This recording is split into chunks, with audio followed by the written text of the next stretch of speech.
एक सत्संग सुनाया हमें पूज्य गुरुदेव भगवान ने कि एक सेठ था और सेठ ने क्या किया, अपने 2 नौकरों को 1-1 लाख रुपए दिए और उनको एक व्यापार करने के लिए बाहर भेज दिया कि 1 लाख के 4 लाख बना के लेके आओ। दोनों नौकर चले जाते हैं। एक नौकर क्या करता है, एक नौकर जाता है होटल किराए पे लेता है और अगले दिन से काम धंधे की खोज में लग जाता है, व्यापार बिजनेस की खोज में लग जाता है।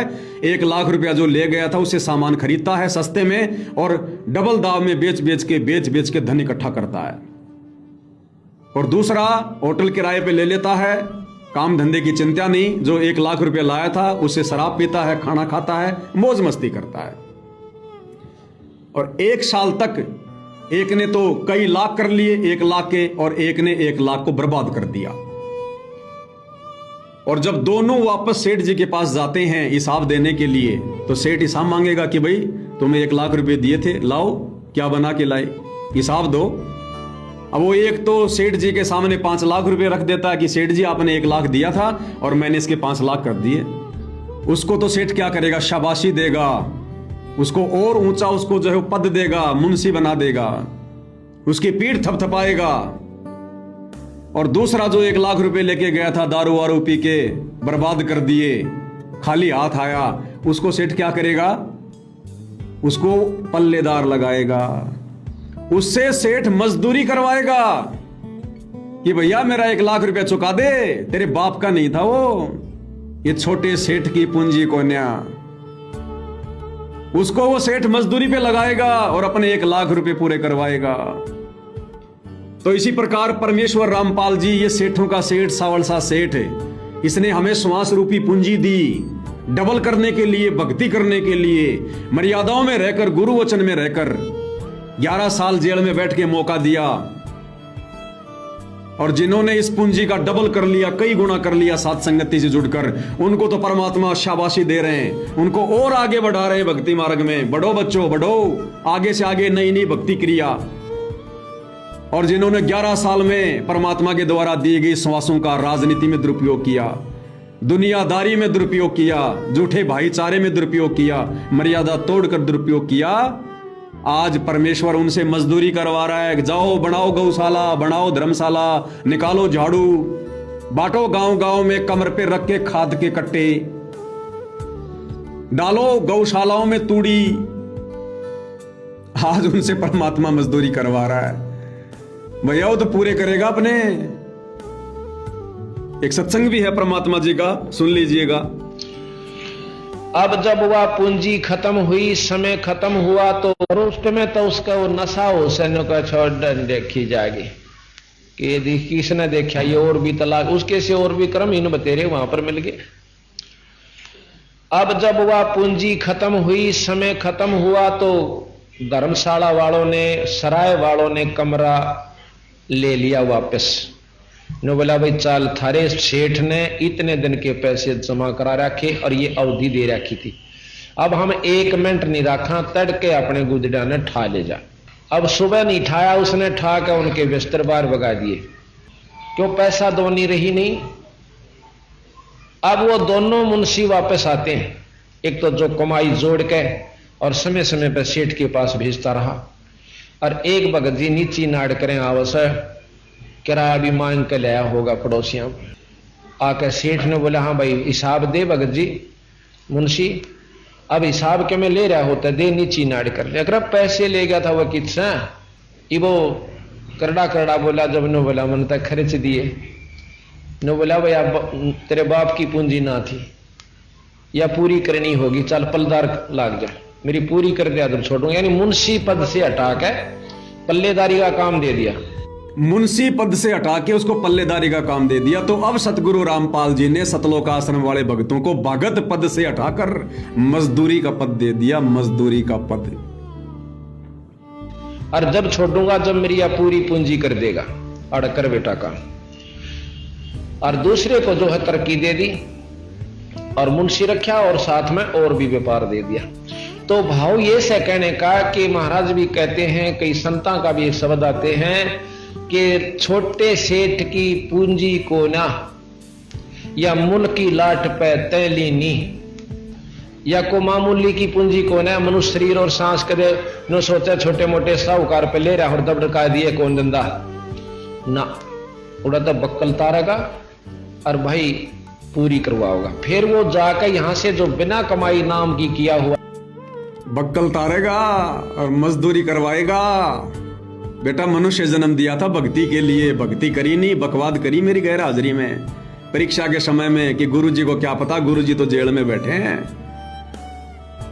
अब पूरी कर रहा हो, कर मजदूरी, तेरी मजदूरी करने की इच्छा थी ना, कर मजदूरी बेटा। अब भक्ति के तुझे निकट भी नहीं आने दूंगा।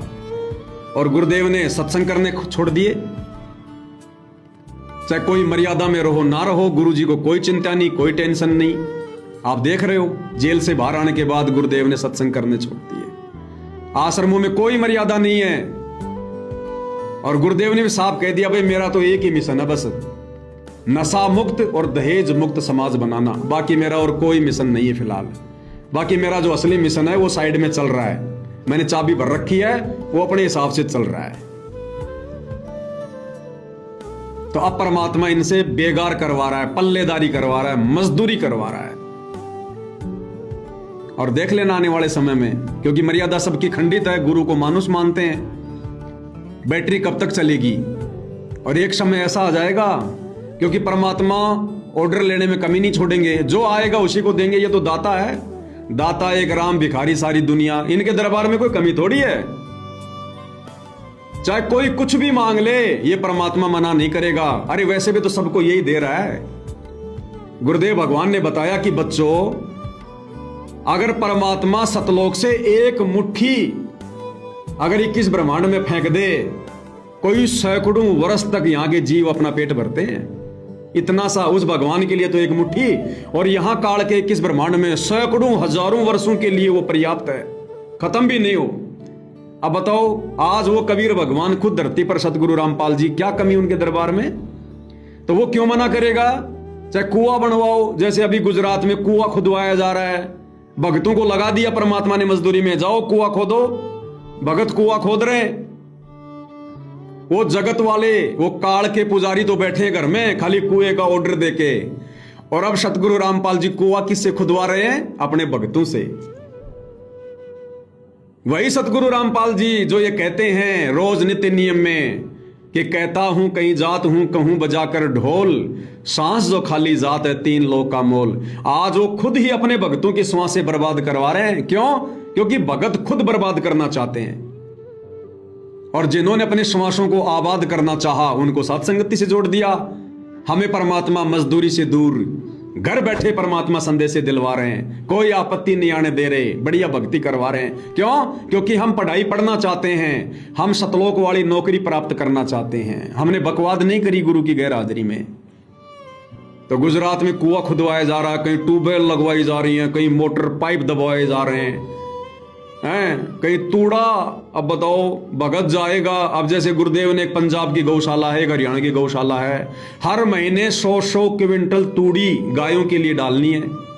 अब वो भाई तो ऑर्डर देके चले गए, अब गुरु का वचन तो फैल नहीं होगा, डलवाएगा तो डलवाएगा हर महीने।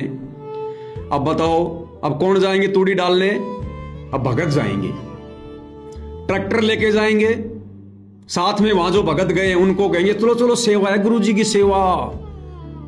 और अब क्या करेंगे? तूड़ी में सिर मारेंगे, वो सारा दिन तूड़ा ढोएंगे। पहले तो ट्रैक्टर को वहां से भरेंगे जहां से तूड़ी लेंगे, 5-4 घंटे तो वहां मरेंगे गर्मी में, और फिर वो गौशाला में जाएंगे, फिर वहां पे तूड़ा नीचे डालेंगे। अब ये पल्लेदारी करवा रहा है परमात्मा। तो भाई और बहनों, जो रजा परमात्मा ने आप और हमारे ऊपर की है साथ संगत वालों पर, इसका शब्दों में बयान नहीं किया जा सकता है। इस रजा को हमने बना के रखना, और जिसने गफलत कर दी साथ संगति में, देख लेना फिर वही हाल करेगा भगवान, उनसे भी बुरा हाल करेगा। उनको तो मनुष्य शरीर में परमात्मा बेगार करवा रहा है, तुम साथ संगत वालों को फिर परमात्मा गधे के शरीर में बेगार करवाएगा, गधे के शरीर में। ये परमात्मा जिस पर दयालु होता है ना, छप्पर फाड़ के होता है, और जिससे नाराज होता है ना, भयंकर होता है। ये जितना दयालु है इतना ये निर्दयी भी है। ये ना सोचना कि खाली परमात्मा में दया दया है।